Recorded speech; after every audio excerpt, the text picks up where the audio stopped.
Өглөө Катя маань Facebook-оор дүүрэн азаргалтай постууд оруулж тэгэхээр би бүр гайхаад энэ ч яхаараа ингэж их баярлдаг билээ гэсэн чинь Батшугар сайд маань Катяга хамгаалж үлдэхээр шийдсэн байна л да. Катя болон тэрэн шиг хууль бус юм хийдэг бүх хүнийг Батшугар сайд хамгаалж байгаа юм байна. За яагаад гэдгийг тайлбарлаж өгье. Батшугар сайдын одоо өнөөдрийн шийдвэр дээр нь хувь хүн жоргуу олгодог эм болон витамины сурталчилгааг цахим орчинд хийхийг хориглоно гэсэн шийдвэр гаргасан юм байна, тийм үү? Гэхдээ жоргуу олгодог эм витамин 2 л гэж заасан байна шүү дээ, тий. Гэхдээ Катя энэ хоёрыг зардаггүй байхгүй, алийг ч зардаггүй. Катягийнх бол 3 дахь өөр төрөл болох хүнсний нэмэлт бүтээгдэхүүн гэдэг төрөл байхгүй юу?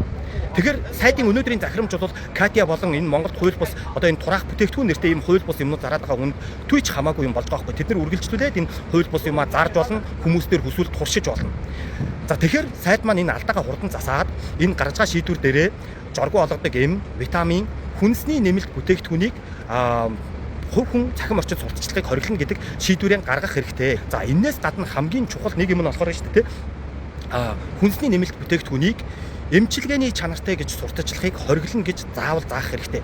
Одоо энэ хятад тийм баггүй, хүнсний нэмэлт бүтээгдэхүүнийг эмчилгээний бүтээгдэхүүн гэж сурталчилахыг хориглоно гэсэн шийдвэртэй байдаг. Тийм учраас энд аягүй сайн хэрэгжиж байдаг байхгүй юу? За энэ хүнсний нэмэлт бүтээгдэхүүнийг нь одоо хувь хүн сурталчилчлаа. Тэгвэл ямар хариуцлага хүлээх энэ тэр хүнд ямар хариуцлагатай юм? Тэрийгэ тодорхой болгомоор байна. За тэр хувь хүн сурталчилж байгааг иргэд мэдлээ. Тэгвэл хаана мэдээлэх юм? Хаана гомдлоо гаргах юм? Тэрийгэ тодорхой болгомоор байна, тийм ээ. Тэгэхээр яамнаас ингэж тайлбарлах байх л та. Хүнсний нэмэлт бүтээгдэхүүн гэдэг чинь ямар ч аюулгүй. Тийм учраас тэрийг шалгах шаардлагагүй гэж хэлэх бах, тийм. Тэгвэл одоо би та нарт аюултай байж болно гэдгийг нь тайлбарлаж өгье. За, эмнэлгийн хэрэгслийн хяналт зохицуулалтын тухай хууль гэж хуучин хууль байлаа. Энийг хяндаг.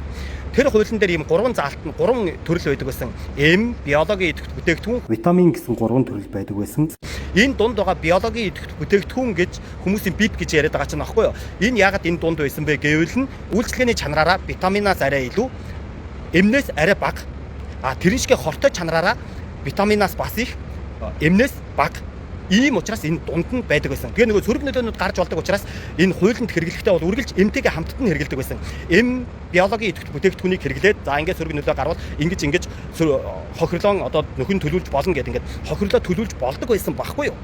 Гэтэл хуулийг гэнт өөрчилсөн. Өөрчлөлтөө энэ дээр шинээр хүнсний нэмэлт бүтээгдэхүүн гэдэг шинэ юм гаргаж ирсэн. За энийг тайлбарлахдаа бол энэ нөгөө баг ийм нэмчилгээний чанар манар байхгүй. Зүгээр ингээд хоолн дээр л төр нэмэлтээр хэрэгжилж болдог ийм юмнуудаа ингээд шинэ төрөл гаргаж ирсэн. За нөгөө сөрөг нөлөөгүй гэж үзэж байгаа учраас те зүгээр хоолны нэг нэмэлт гэж үзэж байгаа учраас энийг нөгөө шалгах, хяналт шалгалт суларсан. Тэгснэ одоо хамгийн зөв нь нөгөө энэ дунд байсан сөрөг нөлөө гарч болдог биологийн идэвхтэй бүтээгдэхүүнийг эндээс нь хасаж хаяад шууд хүнсний нэмэлт бүтээгдэхүүнтэй нэг ангилалд оруулаад хамтдагцсан. Тэгээд нөгөө сөрөг нөлөө гарч болдог ийм биологийн идэвхтэй бүтээгдэхүүнүүд одоо Монголд бол ямар ч аюулгүй хүнсний нэмэлт бүтээгдэхүүн гэж очоод байгаа юм.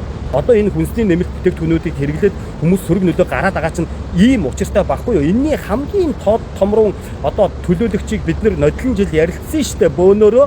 Тэгээд би тухайстай юу ч ярьж болохгүй гэд миний амыг усагч ангааж болохгүй гэ хаасан тэр хэрэг чинь болсон байхгүй юу? За одоо энэний хоёр дахь хамгийн том тод жишээ бол Екатерина онлайн шопын захирал Катягийн турах бүтээгдэхүүн нэрээр Монголд зарж байгаа энэ бүтээгдэхүүн шүү. Хуулинд хүнсний нэмэлт бүтээгдэхүүнийг хэрэглээд ямар сөрөг нөлөө гарахгүй гэхэд тэр хүнсний нэмэлт бүтээгдэхүүн гэдэг ангиллаар Монголд орж ирсэн Катягийн турах бүтээгдэхүүнийг өөрөө хэрэглээд өдөрт ганцхан чирхэг бууз идэх хэмжээний бүр хоолны туршилгүй болцоод ийм сөрөг нөлөө бүр амар гарцсан байгаа үстэй. Баргийн эмнээс амар гарцсан байгаа үстэй. Би бол байна штэ. Манайд энэ одоо мөрдөгдөж байгаа эмнэлгийн хэрэгслийн хяналт зохицуулалтын тухай хуулийг бол захиалгат хууль гэж харддаг. Яагаад гэвэл штэ. Одоо энэ хүнсний нэмэлт бүтээгдэхүүнүүдийг хэрэглээд жишээлбэл одоо Катягийн Монгол зарсан тэр турах бүтээгдэхүүн нэртэй юмыг хэрэглээд хохирсон хүн бол хохирлоо нөхөн төлөвлөх хууль эрх зүйн орчин юу ч байхгүй. Яагаад гэвэл зүгээр тэр хоолны нэмэлт юм чинь хоргоо гэж тооцсон байхгүй юу?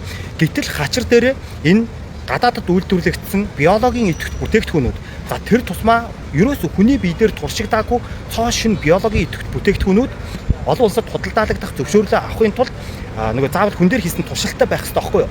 Тэр туршилтаа манайд хийж явах маш өндөр магадлалтай гэж боддог. Яагаад гэвэл эндээ биологийн бүтээгдэхүүн гэдэг ангилалд нөгөө жоохон хортой гэдэг ангилалд орчингууд сөрөг нөлөө гарвал тэд нар чинь нөгөө хүндээ нөхөн төлбөр өгнө шүү дээ. Манай хуучин хууль шиг.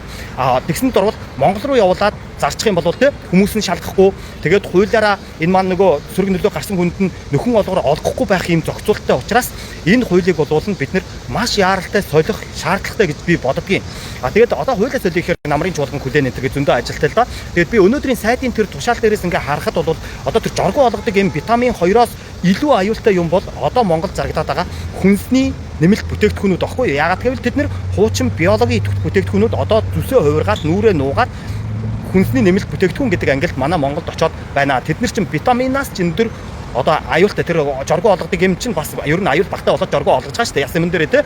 За тэгэхээр сайд маань энэ тушаалаа жоохон харж үзэх хэрэгтэй. Тэрэн дээр хамгийн гол нь хүнсний нэмэлт бүтээгдэхүүнийг эм шиг сурталчилж огт болохгүй. Зөвхөн хүнсний нэмэлт, хоолны нэмэлт гэдгээр нь сурталчлана гэдгээ зааж өгөөрэй.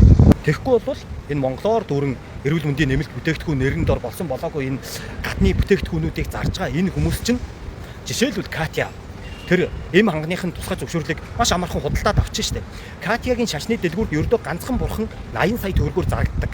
А гэтэл эм ханганы тусгай зөвшөөрөл 70 сая. Тэгэхээр ганц бурхнаараа наад зөвшөөрлийг чинь сольж аваад тэгэл дахиад тураадаг бүтээгдэхүүн 2-3 хоногт 2-3 кг тураана гэ. Одоо энэ сурталчилгаануудаа харин ч бүр Батшуурын зөвшөөрлөлтөөр хийжтэй хөө. Тэгэхээр манай эрүүл мэндийн яамны сайд хоёрын хооронд нүглийн нүдийг гурилаар хуурж ийм ажил хийсэн түр эсгмээргүй байна тий. Тэгэхээр хийвэл хийсэн шиг ижлээ. Эрүүл мэндийн яамыг сайд Батшуурыг ингээд тааглаа шөөрлөх юм бол одоо тэр энийг хийхээс өөр аргагүй байдалд орно. Тийм үстэй. Тэгэхээр шаардлага иргэд бүр маш сайн тавиад өгөөрэй. Гууж шүү энэ. Ягд гэвэл энэ хүн чанаргүй муусай юмнууд өнөөдөр тархан хүмүүстээр тураах бүтээгдэхүүн ингээд туршиж байна. Тэгвэл маргааш таны хүүхэд, таны хайртай хүмүүстээр өөр ямар нэгэн бүр үхлийн хортой юмыг ч туршихгүй гэх баталгаа байхгүй шүү. Тиймээс нэг иргэний үүргээ бүгдээрээ ганц удаа биелүүлчих манайхаа. За, комментэнд хариулъя. Надаа нэг Дун Цагаан Дугур гэдэг нэртэй солиотой ихч байсан юм а. Тэр ихч маань хэдэн харах тэжээдэг байсан юм. Тэр харахнуудынхаа эсийг нэмжлэх эм хийн гэж үргэлж элирдэг байсан юм. Гэтэл тэр нэг өдөр гэр бүлийнхэнд маань тэр эмээ уулгаж байсан юм а. Тэгэхэр нь би боль гэж хэлсэн юм. Тэгсэн чинь Дун Цагаан Дугурагч маань намайг баян болоход нь садаа боллоо гэж уурлаа. Тэгээд тэр манай гэр бүлийн шүгч Балдан гэдэг ахад намайг хавуулсан. Манай Балдан ах их ядуу хоолны мөнгө өгсөн хүнийхэн талд л ордог хогийн новш байд юм а. Балдан ах намайг Дун Цагаан Дугурагчийн нэрийг хизээч битгий хэл гэж захирамж гаргасан. Тэгээд Дун Цагаан Дугурагч бид хоёрыг дуудаж гуруулаа хамт хинэн худлаа ярьж байгааг шийднэ гэж хэлсэн. Тэр цагаас хойш 1 жилийн хугацаа өнгөрсөн. Тэгээд би шүгч Балдан новшийг намайг дуудахыг нь хүлээж байгаа. Тэр мөддөө дуутахгүй баха. Ягаад гэвэл Дун Цагаан Дугурагч маань айлын нөхрөөдтэй гэр бүлийн саавнаар хисээд завгүй байгаа.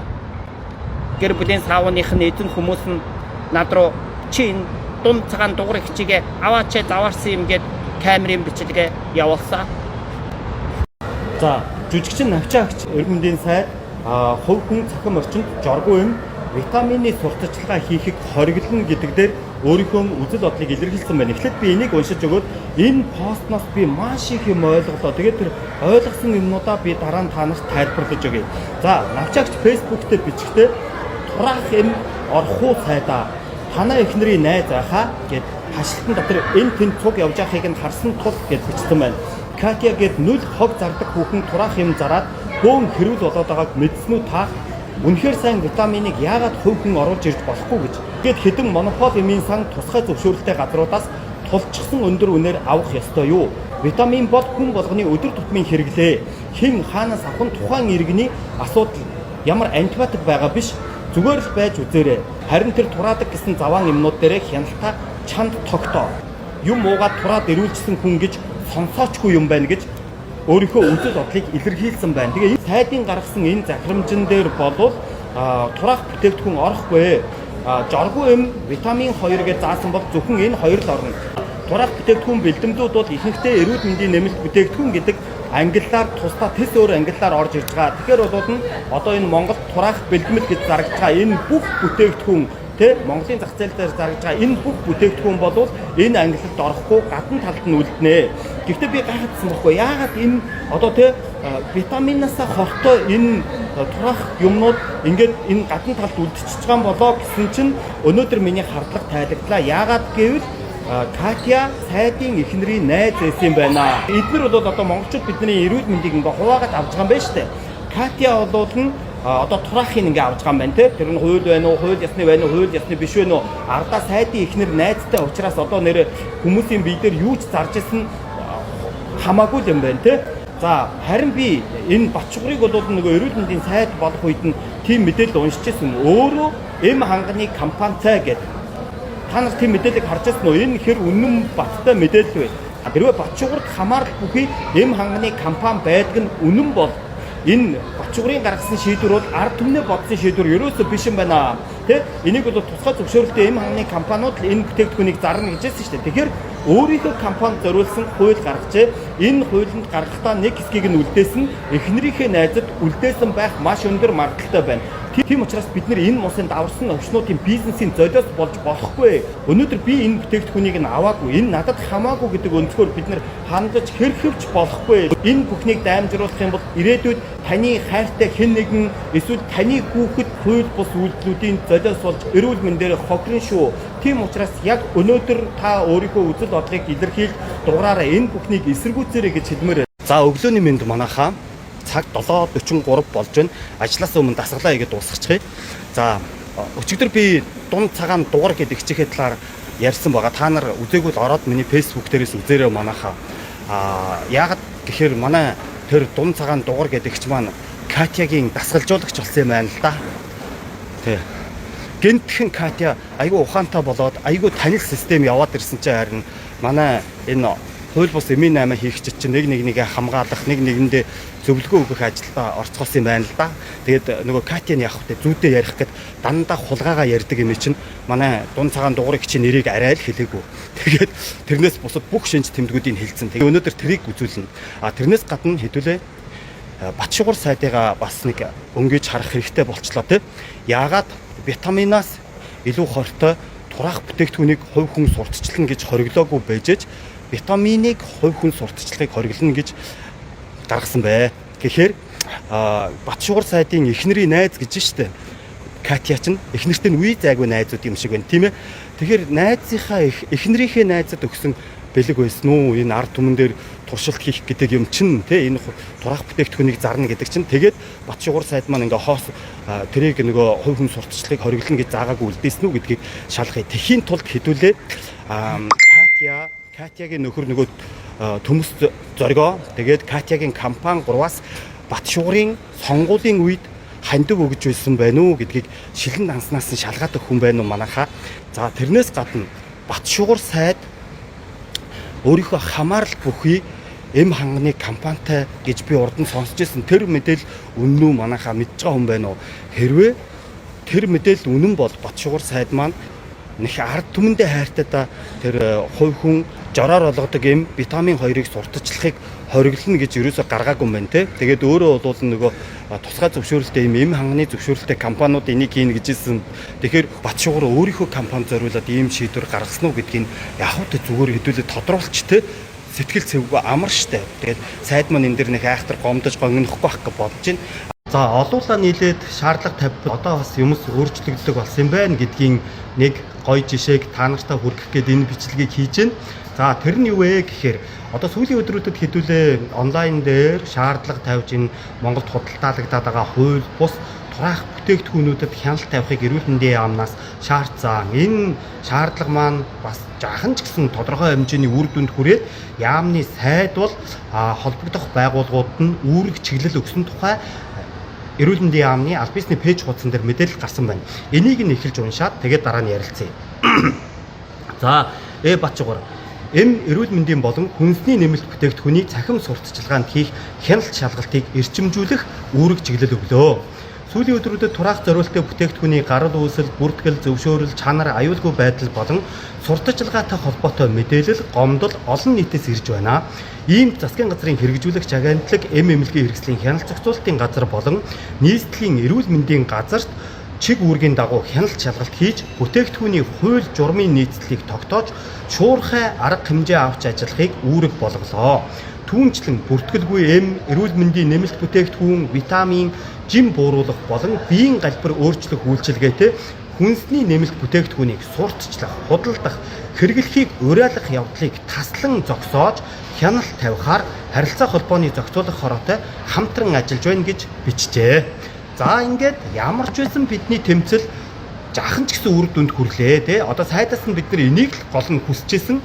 Тэгээд одоо харин энэ чиг үүргийнхэн дагуу эмнэлгийн хэрэгслийн хяналт зохицуулалтын газар болон нийслэлийн эрүүл мэндийн газар сайдынхаа хэлсний дагуу шуурхай арга хэмжээ авч хэд хоногт бид нар хариугаан үр дүнгээ мэдээлэх үнэ гэдгийг хамтдаа харах л үйлдэлээ тийм ээ. Тэгэхээр энэ мэдээллийг би одоо ганцаараа яриад бол хизээж амжилтанд хүргэж чадахгүй байсан. Тэгэхээр хувь чатаар маань маш их ийм зөвлөгөөнүүдийг өгж исэн, мэдээллүүдийг өгж исэн тэр надтай хамтран ажилласан бүх хүмүүстээ маш их баярлалаа гэж хэлье. Тэгээд мэдээллийг маань түгээж өгсөн, шеэр хийж өгсөн, татаж аваад өөрийнхөө фейс болон энэ пэйж хуудаснууд дээрээ постлж исэн, сайн гоё комент өчиж байсан, муухай комент өчиж байсан бүх хүмүүстээ ямар ч байсан бүгдэнд нь баярлалаа. Тэгээд бид бүхэн хамтдаа энэ дээр дуу хоолойгоо хүргэсних сайд маань бол холбогдох байгууллагуудад чиг үүргийг өглөө. Гэхдээ хэдүүлээ энэ явдлыг хизээч ингээд зүгээр орхихгүй, мартахгүй гол нь энэ чиг үүргийн дагуу холбогдох байгууллагууд нь хяналт шалгалт хийгээд за тэр Монгол улсад бэлэн бүр яг ингээд хууль бус бүтээгдэхүүнийг ягаад би хууль бус гэж ингэж итгэлтэй яриад байна гэхээр хайрцаган дээрээ үйлдвэрлэгчийн мэдээлэлгүй бүтээгдэхүүнийг Монгол улсын хилээр нэвтрүүлэх ёсгүй байхгүй юу. Тэгэхээр тэр чинь ингээ хилээр нууцаар орсон байна гэсэн хамгийн том баталгаа байхгүй юу. Ингээд ийм их бүтээгдэхүүнийг Монголд оруулсан тэр хүн дээр ямар арга хэмжээ авсан бэ? Түүнээс энэ бүтээгдэхүүнүүдийг нь итгэж худалдаж авсан хүмүүсийн хохирлыг хэрхэн барагдуулах ажлыг төрийн байгууллагууд нь хийсэн бэ гэх мэдээллүүдийг эргэж заавал мэдээлэх болно. Итгэж дэмжиж исэн бүх хүмүүстээ маш их баярлалаа гэж хэлье.